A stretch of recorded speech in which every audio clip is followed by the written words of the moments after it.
रखती हैं, भाई लोग व्रत रखते हैं, पर वो चीज जरूर चलती है जिसकी हमको आदत लगी। गुटखा चल जाता है, तंबाकू चल जाती है, व्रत है।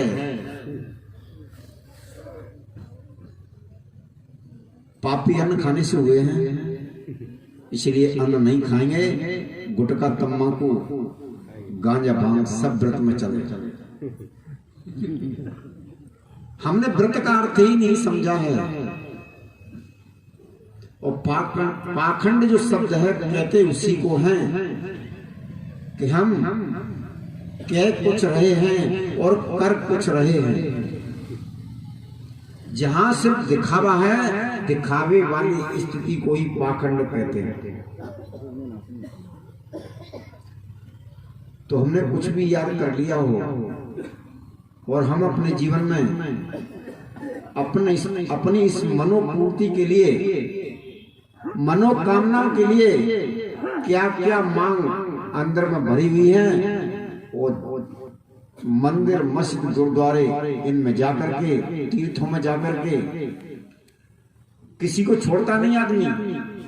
बट वृक्ष, पीपल वृक्ष, तुलसी का वृक्ष, आम का वृक्ष, आंवले का वृक्ष, सबके मंदिर, वृक्ष, नदी, तालाब, इन सब के पास जाकर के सिर झुकाता है।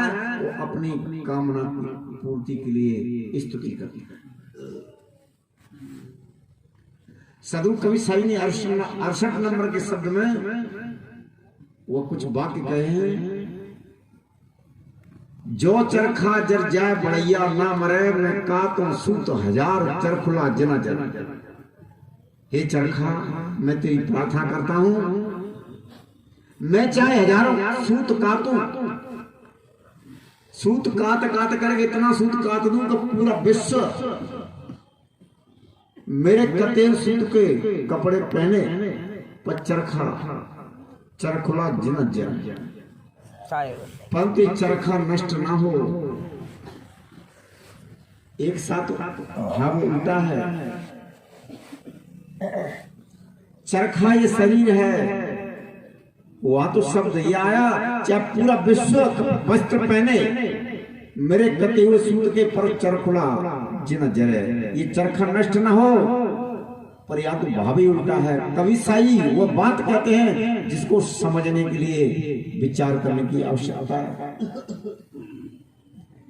कवि साहब एक तरफ कह दिया, कवि साहब अनपढ़ थे, तो आज कवि साहब के उस रहस्य को समझने के लिए लोग पीएचडी कर रहे हैं। कबीर साहब को अनपढ़ कह दिया, क्या अनपढ़ थे? बस बात तो यही बन गई। श्रुत गोपाल ब्राह्मण की जो मान्यताएं थी, अंदर में जो अहंकार था, वो सब ध्वस्त हो गया। और काफी ये शब्द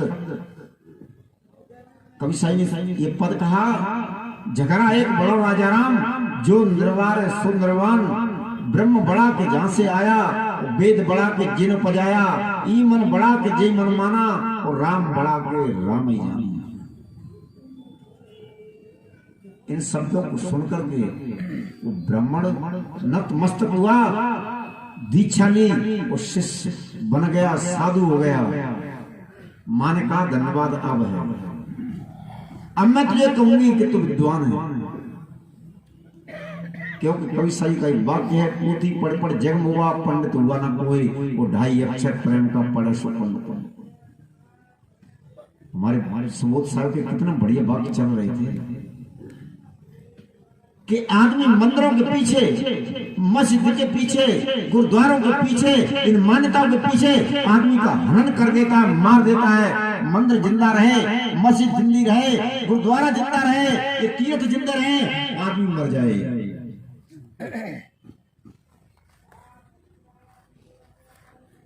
आदमी के लिए ही सब कुछ है। ये बड़ी बड़ी बिल्डिंग, औषधियां बना के तैयार की गई मनुष्य के लिए। ये कार, ये रेलगाड़ी, ये हवाई जहाज, ये अंतरिक्षयान किसके लिए तैयार की गए? मनुष्य के लिए। ये मंदिर, ये मस्जिद, गुरुद्वारे किसके लिए तैयार किए गए? मनुष्य के लिए। परंतु उनके पीछे मनुष्य को मार डालो। साधु कबीर कहते हैं बेरा दीनो खेत को बेरा खेती। खेत को रखवाली के लिए बाढ़ लगाई जाती है, परंतु बाढ़ ही खेत को खा जाए। मनुष्य को समझाने के लिए इतनी बातें, इतने ग्रंथों की इनकी रचना की गई कि आदमी समझ जाए, पर इन मान्यताओं के पीछे मनुष्य को मार दिया जाता है। मेरी जो मान्यता है वो जिंदी रहे। यदि तुम मेरी बात को नहीं मानते हो तो मैं तुमको जिंदा नहीं छोड़ूंगा। मैं अपने गुरुदेव सदगुरु सोनसा जी के द्वारा बताई हुई बातों की चर्चा रखूंगा। उन्होंने किसी ग्रंथ में पढ़ा था, वो चर्चा मैंने नहीं पढ़ी, उन्होंने कई जगह प्रवचन में बताई बात। यूनान के अंदर में सूर्य के ऊपर बड़ी बहस छिड़ती थी। यूनान के अंदर में सूर्य के ऊपर बड़ी बहस छिड़ती थी। अगाने वाली पंचायत थी। लोग अगाने पर बैठ के कहते थे सूर्य कितना बड़ा है कि तुमको नहीं दिखाई देता? सूर्य है चांदी के पाटे जैसा। नाप लो यहां से थोड़ा विचार और आगे बढ़ा तो कहा कि थोड़ा विचार तो करो कि हम आग जलाते हैं, दूर से आग को देखते हैं, आग छोटी दिखाई देती है, ये तो सूर्य बड़ा होगा। विचार चलते चलते वहां रुक गया जाकर के कि सूर्य हमारे एथेंस शहर से ज्यादा बड़ा नहीं है। पर उसी यूनान के अंदर में एक विद्वान पैदा हुआ, उससे कहा कि सूर्य एथेंस शहर नहीं, यूनान नहीं, इस पृथ्वी से भी कई लाख गुना बड़ा है। एक साथ सब लोग विरोध में हुए। उन्होंने कहा इस व्यक्ति को फांसी दे दी जाए, ये हमारी बात को नहीं मानता है, हम जितने लोग हैं इन सब की बात को ठुकराता है, इसलिए इसको फांसी दे दी जाए। ये बात कोर्ट में पहुंची। जज ने कहा ये लोग कहते हैं तुमको फांसी दे दी जाए, तुम सबकी बात को ठुकरा रहे हो। उस व्यक्ति ने कहा फांसी कल नहीं, मुझे आज ही, वो आज नहीं अभी दे दी जाए। यदि मुझे फांसी देने से ये सूर्य छोटा हो जाए, मुझे फांसी देने से ये सूर्य छोटा नहीं होगा। इस्लाम धर्म में कबीर, मंसूर और सुकरात, इन दो महापुरुषों ने शब्द कहा जिसको हिंदी भाषा में, संस्कृत भाषा में कहा जाता है एम ब्रह्मास्मि। संस्कृत की भाषा में कहा जाता है एम ब्रह्मास्मि, मैं ही ब्रह्म हूं। इसी भाषा को, इसी शब्द को उन्होंने अपनी भाषा में कहा अनलहक, मैं ही ईश्वर हूं। पर इस्लाम धर्म ने वो बात स्वीकार नहीं की। उन दोनों महापुरुषों को एक को जहर का प्याला पिलाया गया और एक को सूली पर चढ़ा दिया गया। तो ये मान्यताएं, हमारी बात सच है, दूसरे की बात झूठ है, इस बात के पीछे न जाने कितने विद्वानों का विचार है, विद्वानों का मत है कि जितने युद्ध जो हुए हैं जमीन जायदाद के पीछे कम और मान्यता के पीछे ज्यादा हुआ। परंतु हम ये द्वंद्व कर रहे हैं, हम दूसरे का शोषण कर रहे हैं, इससे इनकी आत्मा को कष्ट होगा। इस बात का विचार नहीं, मेरे ही विचारों की पूर्ति होनी चाहिए। और जब हमारी जो कामना है, हमारी जो मान्यता है उसकी पूर्ति नहीं होती, उसको लोग स्वीकार नहीं करते, हमारी कामना की पूर्ति नहीं होती, तो हम उस मान्यता के लोग, उस कामना के लोग क्या करते हैं? दूसरों पर कुठाराघात करते हैं, दूसरों पर लांछन लगाते हैं। इन धर्मों के बीच में यही तो हो रहा है। हिंदू धर्म कहता है कि ईसाई धर्म, इस्लाम धर्म बिल्कुल बेकार है, ये बौद्ध धर्म बिल्कुल बेकार है, इस्लाम धर्म कहता है हिंदू धर्म तो बिल्कुल ही बेकार है। ईसाई धर्म कहता है यदि सत्यता को जानना है, ईश्वर के पास पहुंचना है तो तुम मेरे पास आइए। सदु कवि साई का एक पद है, मैं सादा में बोल दूंगा वैसे। जो है सबका जनैया सनातन वही, सारी सृष्टि का दृष्टा बताया गया, ना वो हिंदू न मुस्लिम न ईसा मसीह। वो ना हिंदू है न इस्लाम है न ईसा मसीह, कोई नहीं। प्रेमी सज्जनों, इस्लाम ने कहा, वेदवादी कहें वेद सबसे बड़ा, ईश्वरी कृत्य ये बतावे ये ताज्यो खड़ा। कहते मुस्लिम हमारी कुरानें बड़ी, खुद खुदा ने पठाया बताया गया। ईसाई कहते हैं बाइबल के कहे बाइबल है बड़ा, स्वर्ग जाने का रास्ता खुला द्वार है। कहते साहिब ने कोई ये छोटा बड़ा, सबका आदर करो ये बताया गया। सदगुरु कबीर क्या कहते हैं, न कोई छोटा है न कोई बड़ा है, ये सब मनुष्य हैं। सबसे प्रेम कीजिए, सबको प्रेम दीजिए। आदमी सम्मान चाहता है, सबसे ज्यादा सम्मान मुझे मिल जाए, वो ये प्रकृति का नियम है। जब तक हम सम्मान चाहते रहेंगे तो मिलता नहीं और दूर हो जाता है। यदि सम्मान चाहने की कामना है, आप बांटना शुरू कर दो। सदगुरु कवि साहब ने तो सिखाया, ये सद्गुण बताए, मनुष्य के अंदर सद्गुण हैं, इनमें आप बरतिए। और जितना सद्गुणों का बर्ताव करोगे, जितना सद्गुणों को तुम बांटोगे, उतना ही तुम फैल जाओगे। तुम सबके हो जाओगे, सब तुम्हारे हो जाएंगे। अब बांटिए। तथागत बुद्ध ने जितना बांट सके उतना बांटा, और उतना बांटने पर क्या हुआ, उनकी साधना से उनके जीवन की कहानी में आता है, उनका ही शिष्य चचेरा भाई जो देवदत्त था, उसने बहुत बड़ी दुश्मनी निभाई। उनको कई बार कई प्रयासों से मारने के लिए तैयारी की, परंतु प्रकृति ने ऐसा साथ दिया कि उनका बाल बाका नहीं हुआ। बताते हैं मतवाले हाथी को शराब पिला के सामने छोड़ दिया गया, पर वो हाथी मस्त हो गया, कुछ नहीं कहा। एक बार बहुत बड़ा पत्थर लुढ़का दिया ऊपर से, पर रुक गया वो।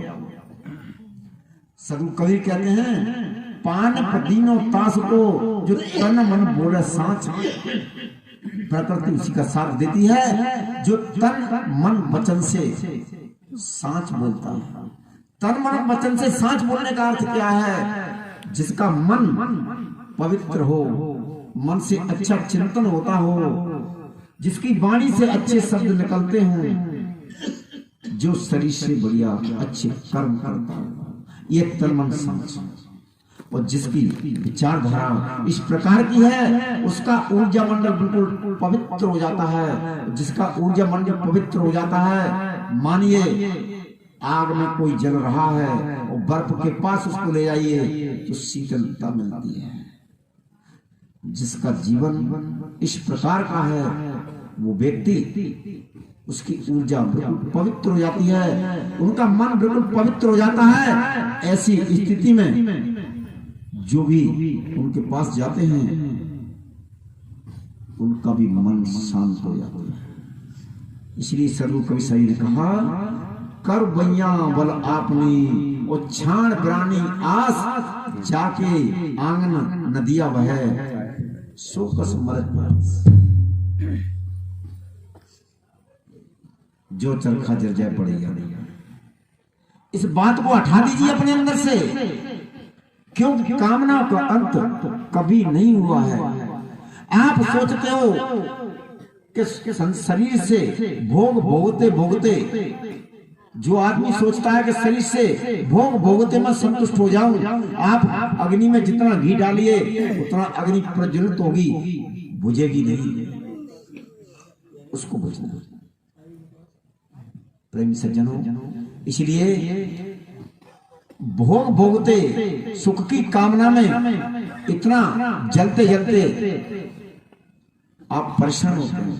फिर क्या होता है, फिर भगवान देवी देवता नदियां तीर्थ में जाकर के आदमी प्रार्थना करता है कि इस कामना को मेरी को पूर्ति कर दो, मैं झंडा चढ़ाऊंगा, मैं घंटा चढ़ाऊंगा, मैं भंडारा करूंगा, मैं ये काम करूंगा और वो काम करूंगा। परंतु सदगुरु कबीर क्या कहते हैं, कर मैया बन आपनी झाड़ बरानी आस, जाके आंगन नदिया बहे सो कसम मरण प्यास। जिसके आंगन में पवित्र जल बह रहा हो, नदी बह रही हो, और वो व्यक्ति कहता है मैं कुआं खोद के पानी पीऊंगा, कैसी आश्चर्य बात। आप सुख की तलाश बाहर करते हो, बस होना क्या है, बस होना तो यही है कि हमारे अंदर में सदु कवि कहते हैं, कर विचार विकार पर हरे तरण तारण सोए, और कहें कबीर भगवंत भजे नर द्वितीया और न दूसरा कोई नहीं है जो तुमको सुख दे दुख दे।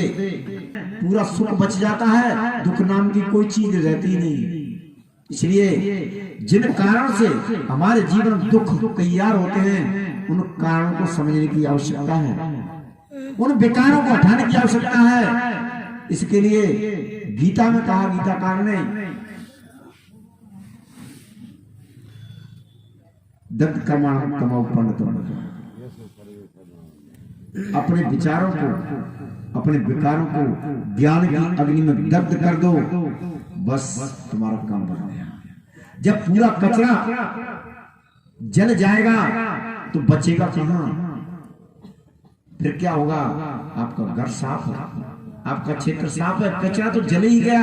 जब अंदर के विकार जल जाएंगे, आपके अंदर विकार रहेंगे नहीं, तो क्या होगा, अच्छे विचार बचेंगे, और जिसके पास अच्छे विचार हैं उसके पास सब आकर के विराजमान। अब गर्मी आ रही है, एक घड़े नाक भर दो, उससे काफी दूरी तक जीव नहीं आते। एक घड़े में आप जल भर दो, उसके पास जीव इकट्ठे हो जाएंगे। जिसके अंदर से विकार निकल गए, उसके पास अच्छे विचार बच गए। ऑटोमेटिक ही संत जो करते हैं, और जिन महापुरुषों के नाम हम उंगलियों पर गिनते हैं, जिन महापुरुषों की हम जीवनी पढ़ते हैं, बुद्ध की, महावीर की, कबीर की, इन्होंने अपने जीवन में क्या किया, अपने जीवन से विकारों को उठाया, अच्छे विचारों को रखा। अच्छे विचार बच ही जाते हैं, जब कचरे को हटा दिया तो अच्छा सामान ही बच जाता है। इसलिए सदगुरु कबीर साहिब की ये विचार है, मूल मंत्र है। जो जो सज्जन भाई और बहन अपने अंदर में उतारते हैं, वो सुखी होते हैं, शांत होते हैं, आत्म कल्याण होता है। इसलिए हमको विचार करते करते सदगुरु साहिब कहते हैं, जो नो विचार करो मोरे भाई, और दोनों देव बिखर नहीं। बस इन्हीं शब्दों के साथ मैं अपनी बाड़ी को विराम दूंगा। पुनः अवसर मिलने पर सेवा फिर करेंगे। एक बार सब मिलकर के गुरुदेव के नाम का जयकार बोल देंगे। बोलो गुरुदेव की